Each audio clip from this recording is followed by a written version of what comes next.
The call came at 2:17 in the afternoon. I was leaving a client meeting when my 10-year-old daughter called me, crying so hard I could barely understand her.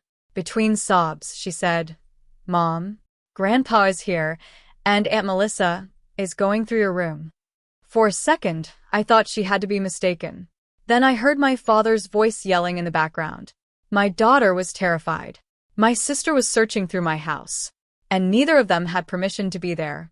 What happened next would permanently change my relationship with both of them.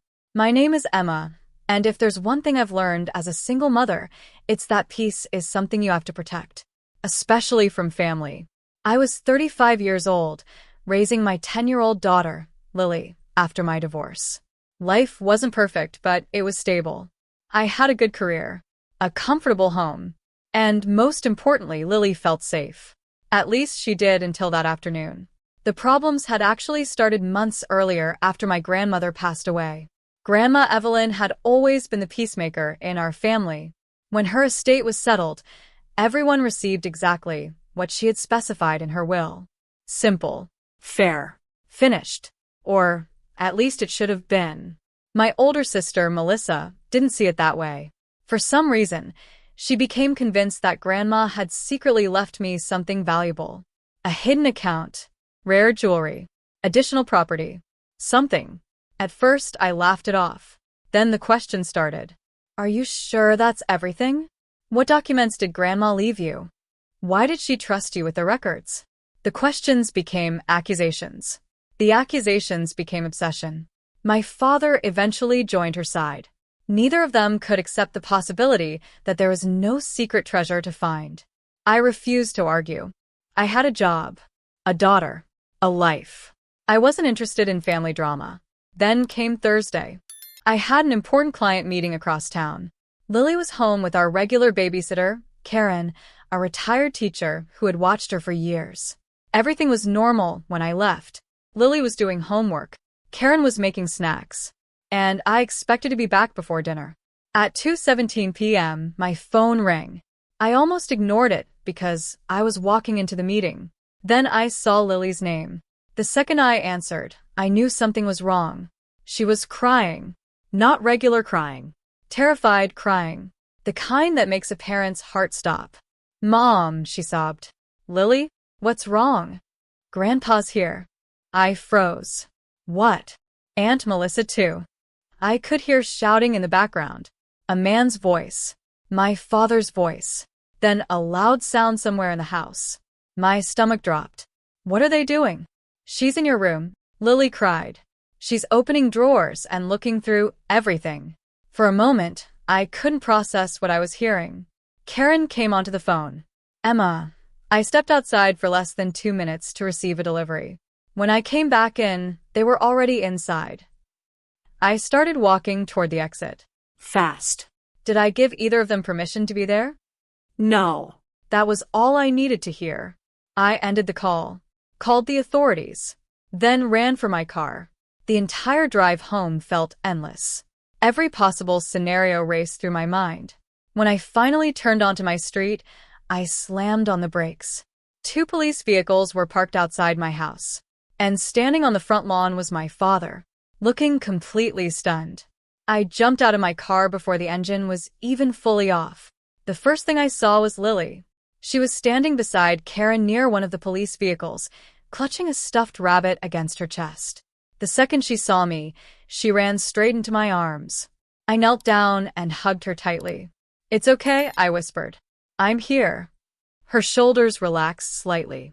Behind us, 2 officers were speaking with my father and Melissa. Neither of them looked happy, especially Melissa. The moment she saw me, she pointed toward the house. "Good. You're finally here." One of the officers immediately raised a hand. "Ma'am, please let us handle the conversation." Melissa crossed her arms, but stayed quiet. I carried Lily over to Karen and thanked her for staying. Then one of the officers asked if we could speak privately. A few minutes later, we sat around my dining room table. The scene looked surreal. Drawers were partially open. Papers were stacked on counters. Several file boxes had clearly been moved. Nothing appeared damaged, but someone had definitely been searching. The officer opened a notebook.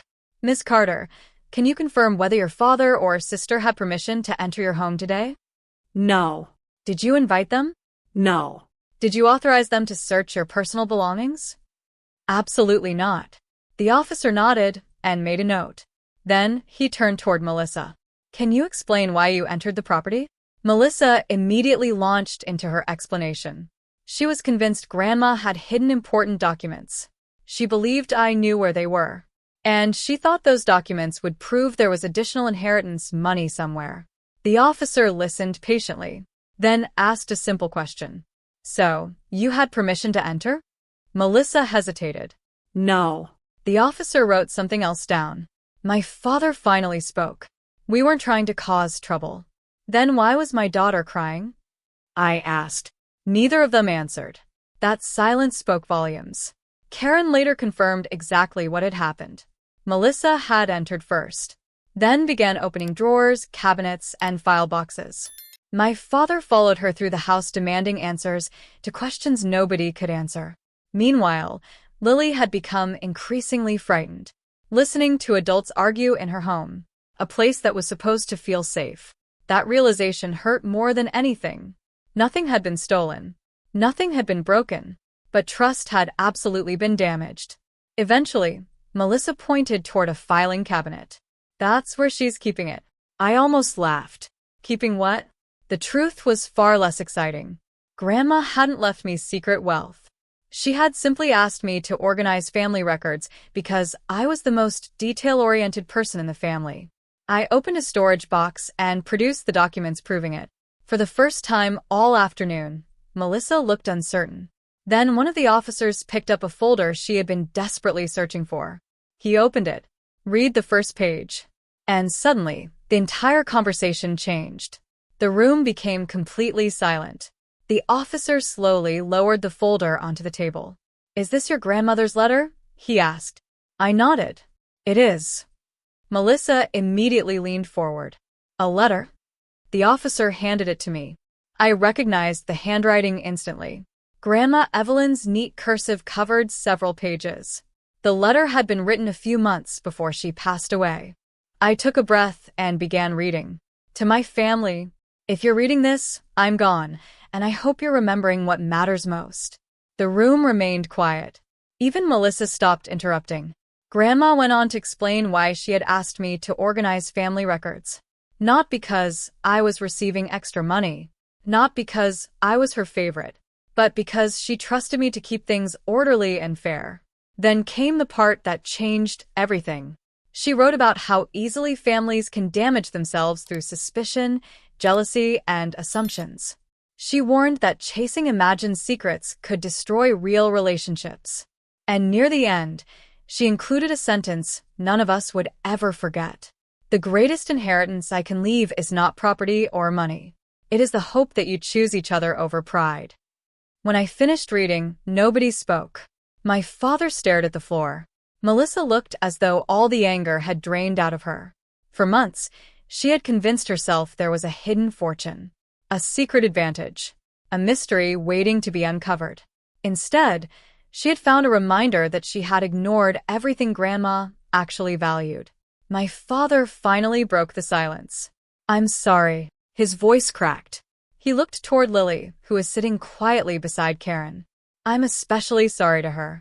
That apology mattered, because throughout the entire day, my biggest concern had never been the documents. It had been my daughter. Her home should have felt safe. Instead, she had been frightened by adults who should have known better. Melissa stood slowly. I'm sorry, too. For the first time, she sounded sincere. Not defensive. Not argumentative. Just embarrassed. I accepted the apology. But I also made something clear. Trust doesn't come back overnight. Both of them nodded, because they knew that was true. Over the following months, boundaries became stronger. Visits were planned. Respect was expected. And slowly, relationships began healing. One afternoon, Lily asked if everything was okay between the family again. I smiled. We're working on it. Looking back, the biggest thing Grandma left behind wasn't money, jewelry, or property. It was a lesson. Trust takes years to build, and only moments to break. And that day, everyone finally understood how valuable it really is.